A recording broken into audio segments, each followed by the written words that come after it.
Hello, Ballington scientists and engineers. It is good to have you here.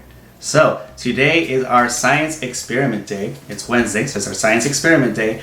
And today, we're going to get to be rocket scientists. That's correct. We're going to do some rocket science here today. And you might be thinking, well, how are you going to make a rocket? Well, let me show you. So, first, I have this film canister that we're going to use, and if you have no idea what a film canister is, ask an adult near you and hopefully they will know what it is, and we'll probably talk about the old days about cameras and stuff like that. Not very important right now, but we're going to start with a film canister. Then we have an Alka-Seltzer, and we have a glass of water. Well, the glass is not really that important. The water is what's important.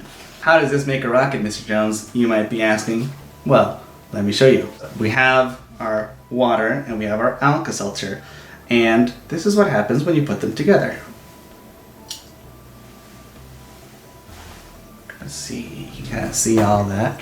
So go ahead and talk with someone near you, whether it's a sibling, an adult, a stuffed animal, any of those.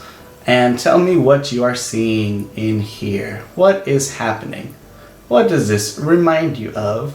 Or have you seen something like it before? Any of those things. Go ahead and talk. Oh, it's going up. It's getting smaller too. What you saw here was a chemical reaction. When this Alka-Seltzer hit the water, it dissolved. It started releasing bubbles. And then it dissolves, so it's now you cannot see the Alka-Seltzer in this glass of water. So this creates lots of air and all those bubbles that you were seeing before. This is good for something like this, because when you have a little bit of water and an Alka-Seltzer in here, it's going to start releasing bubbles. And if it was like this, it really wouldn't matter, it wouldn't do much. But because of this top can seal everything in there. So now all this air is being made, and it has nowhere to go. So it's going to start filling up like a balloon. It's filling up. And like if you had a balloon and you filled it up all the way, eventually it would pop if you filled it up way too much. Now this is also going to pop. But because this is a pretty strong plastic, it's not going to pop anywhere around here. But it's going to pop right here. So when it pops, it goes up, and it's going to go launch up in the air and come back down. So that is how we're going to make our rocket. It looks a little bit like this. So now that you've seen my rocket, I have a question. How much water or Alka-Seltzer do I need to have in my rocket so that it can fly the longest? So to do this, we have to come up with some sort of test. And in this test, we have different things that we can change. So we can change how much water we add to the rocket, or we can change how much Alka-Seltzer we add to the rocket. So now these two things right here, for this test, these two things are called variables. They're the things that can change in our experiment. Now, when I am choosing these variables, I have to make a choice on which variable I'm going to change.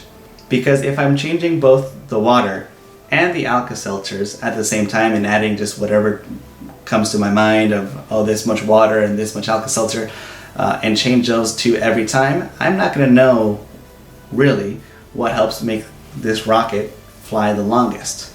So I'm going to have to choose one, and I'm going to choose the water. So for this experiment, we're going to see how much water we need to add to an Alka-Seltzer and a rocket to make it fly the longest. And that's going to be how we do our tests. Now this right here, now that we have that, is called our independent variable. It's our variable that is going to change in our test here. And then the Alka-Seltzer is going to be our dependent variable. Our variable that is not going to change at all during our experiment. So, or if you're doing tests at home and you're trying to figure things out, this is one thing you should do, is you shouldn't do lots of different things at the same time. You should only be changing one thing at a time to see or to answer your questions back there at home.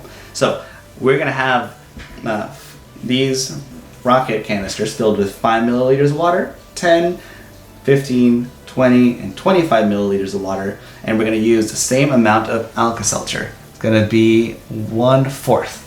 We're gonna use 1/4 of a tab of Alka-Seltzer so that we can make it all consistent. Let's get things started.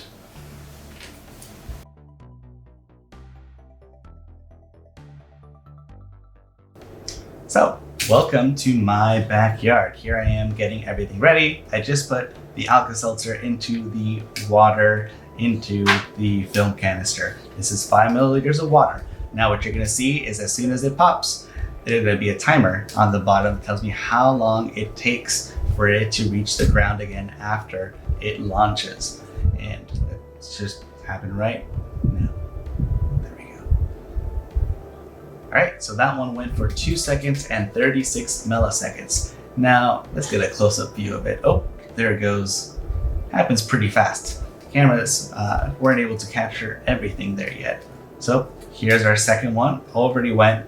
It was 2 seconds and 31 milliseconds. That's for 10 milliliters of water. Here it is slowed down so you can see a nice explosion.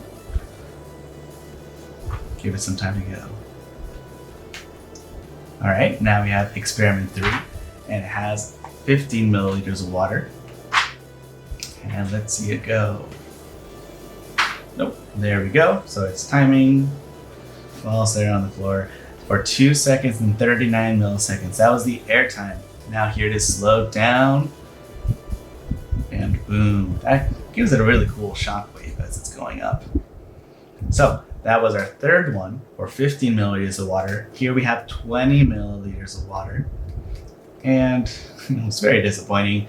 I only got 1 second and 16 milliseconds. After the other one, I was hoping to go higher, but it didn't. And there we go in slow motion. All right, our fifth and last one, 25 milliliters of water. Boop. That was kind of barely anything. So it goes up and down only for 40 milliseconds. There it is in slow motion. See all that water and Alka-Seltzer spray everywhere. Let's form some conclusions. Now, I'll have the test data of the tests that we just did right here. Looking at our test data, which test went up for the longest amount of time?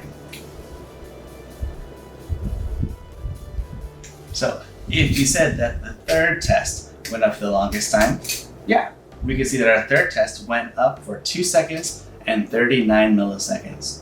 Now, the amount of water in the film canister was 15 milliliters. So we can say from the data that we have, 15 milliliters seems to be able to give us the longest amount of time in the air for our rocket. So there is our conclusion for there. Now, if you have any questions about this experiment or any other general questions, go ahead and send them to me through Remind, because I will be answering some questions in a video in the future. So send those to me when you can. Now, if you haven't sent me your bridge yet, if you send me the bridge before Thursday, tomorrow at 8 o'clock, then I can have you included in our sharing video on Fridays. Because on Fridays is the day we share all the challenges that you've been doing. So this Friday I'll get to share some of the bridges you worked on, as well as some of those inventions that we had from before spring break that I wasn't able to show on our video. Now, if you're not able to finish your bridge by tomorrow at 8 p.m., that's okay. If you send it to me at any point after, it'll just be included in the next week's video. So I will see you Friday. I hope you have a great day. Goodbye.